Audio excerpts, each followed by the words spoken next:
샬롬, 여러분 반갑습니다. 네, 오늘 말씀은 사사기 9장 55절에서 57절입니다. 이스라엘 사람들이 아비멜렉이 죽은 것을 보고 각각 자기 처소로 떠나갔더라. 아비멜렉이 그의 형제 70명을 죽여 자기 아버지에게 행한 악행을 하나님이 이같이 갚으셨고, 또 세겜 사람들의 모든 악행을 하나님이 그들의 머리에 갚으셨으니 여룻바알의 아들 요담의 저주가 그들에게 응하니라. 아멘. 아비멜렉이 자기 어머니의 고향 사람들인 이 세겜 사람들의 마음을 사서 형제 70명을 한자리에서 죽였죠. 이렇게 잔인하게 피를 흘려 왕이 되었으니 그의 통치 또한 매우 포악한 그런 통치였습니다. 3년 동안 통치를 했는데 하나님께서 이제 때가 되자 이들을 심판하시죠. 서로 악한 일에 마음을 모았던 아비멜렉과 세겜 사람들 사이에 악한 영을 보내셔서 서로 대적하는 자리에 서게 하십니다. 25절에 보면 가알이라는 인물이 등장합니다. 가알, 이 사람 역시 세겜 사람입니다. 세겜 사람들이 가알을 신뢰했다 그랬습니다. 가알이 세겜 사람들을 모아놓고 연회를 열었습니다. 연회를 열고 아비멜렉을 비난합니다.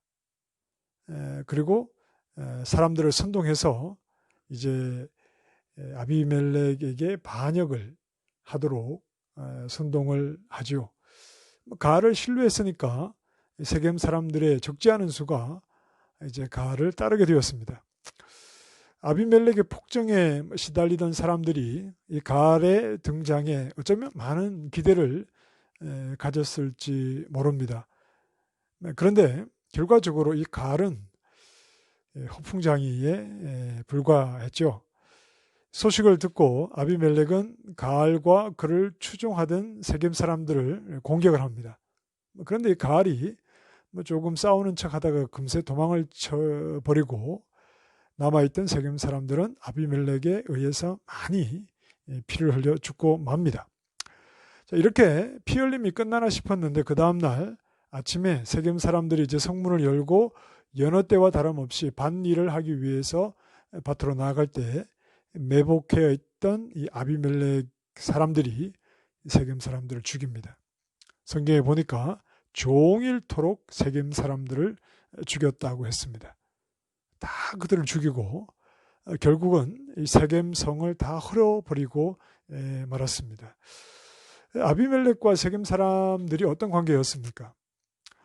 아비멜렉이 왕이 되도록 지지를 해주었던 사람들이 세겜 사람들이고, 아비멜렉은 세겜 사람들을 의지해서 왕이 되었지만, 그러나 이런 악한 일을 도모했던 은밀한 관계였으나 그만 아비멜렉에 의해서 세겜 사람들은 다 죽고 맙니다. 아비멜렉이 아직도 피에 굶주린 것일까요? 아니면 화가 풀리지 않은 것일까요? 그 여세를 몰아 이제 데베스라고 하는 성을 공격해서 점령을 합니다. 마지막 그 성에 이제 망대에 숨어있던 사람들을 다 소탕하기 위해서 불을 지르려고 가까이 다가갔는데 그 망대 위에서 여인이 맷돌 윗짝을 떨어뜨리죠. 그 맷돌이 아비멜렉의 머리에 맞아서 두개골이 깨어지고 맙니다. 여인이 던진 맷돌에 두개골이 깨어져 죽어가는 아비멜렉이 여인에게 죽임을 당한다는 것은 매우 수치스러운 일이었기 때문에 자기의 무기를 들고 따라다니는 그 종에게 빨리 자기를 죽여 찔러서 여인에게 죽임을 당했다는 이런 부끄러운 소리를 듣지 않게 해달라고 합니다. 그래서 이제 무기던 자가 아비멜렉을 찌릅니다. 하지만 사무엘하 11장 21절에 보면 아비멜렉은 여인의 손에 죽임을 당한 것으로 그렇게 말하여지지요. 56절 57절은 이들 아비멜렉과 세겜 사람들의 죽음이 그 형제 70명을 죽였던 그 죄악에 대해서 하나님께서 분명히 심판하신 것이다 라고 전하고 있습니다. 자, 우리가 한 가지 생각할 것은 악인은 자기가 저지른 악을 통해서 하나님을 드러냅니다. 어떻게 드러내죠? 아비멜렉이 악을 저지르고 그 악을 심판하시는 하나님을 드러내게 되죠. 하나님은 악을 갚으시기 때문에 그렇습니다. 우리에겐 두 가지 길밖에 없다고 했습니다. 모든 사람에게는 두 가지 길밖에 없죠. 하나는 악을 행하여 악을 갚으시는 하나님을 드러내든지, 또 하나는 그분의 형상으로, 선하신 하나님의 형상으로 우리가 선을 행함으로 선하신 하나님을 드러내든지, 우리가 무엇을 하든지 드러나는 분은 하나님이십니다. 우리가 어떤 자리에 서야 되겠습니까? 악을 행하여 악을 갚으시는 하나님을 드러내든지, 선하신 하나님의 형상으로 선을 행함으로 선하신 하나님이 살아계심을 드러내든지, 우리가 서야 할 자리가 어디인지를 분명히 알아 그 자리에 설 수 있어야 하겠습니다. 55절에 아비멜렉이 죽은 것을 보자 그를 따르던 백성들이 각각 자기 처소로 돌아갔습니다. 자기들이 따르던 왕이 여인의 손에 의해 죽임을 당하는 것을 보고 얼마나 허탈했을까요?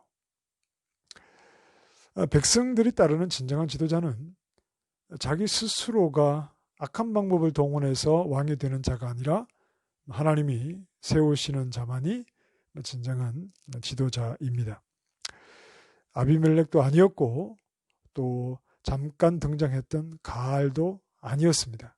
백성이 따를 만한 지도자는 사람들을 선동하고 허풍장이처럼 말로 또는 악을 동원해서 악한 방법으로 그렇게 잠시의 권력을 가지는 자가 진정한 지도자가 아니라 하나님이 세우시는 자여야 했습니다. 하나님이 세우시는 사사는 그들이 살아있을 동안에 지도자 역할을 했습니다. 그러나 하나님이 보내시는 진정한 구원자이신 예수 그리스도는 우리의 영원한 왕이십니다. 예수 그리스도는 그분을 따르는 우리를 허탈하게 집에 돌아가게 하시는 분이 아닙니다. 왜냐하면 그분은 영원한 우리의 통치자시기 때문에 그렇습니다. 어떤 경우에도 우리를 허탈하게 돌아가게 하지 아니하시는 우리의 진정한 하나님이 세우신 통치자이신 예수 그리스도를 오늘도 성실한 모습으로 따라갈 수 있기를 바랍니다. 우리의 왕, 우리를 다스리시는 영원한 하나님 나라의 통치자이신 예수 그리스도를 즐거이 따라가는 오늘 하루의 삶이 되기를 원합니다. 기도하겠습니다. 하나님, 결코 하나님 백성의 통치자, 지도자는 사람의 악한 방법으로 또 근거 없는 말로 지도자가 되는 것이 아니라 하나님이 세우셔야만 합니다.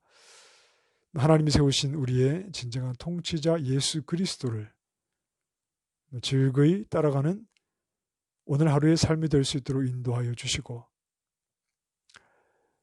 하나님의 백성된 우리는 하나님의 형상으로서 오늘도 선을 행함으로 선하신 하나님을 드러내는 하루의 삶이 되게 하여 주시옵소서. 하나님이 기뻐하시고 하나님이 원하시는 삶이 오늘 하루의 삶 속에서도 나타나기를 원합니다. 인도해 주시옵소서. 예수님 이름으로 기도합니다. 아멘.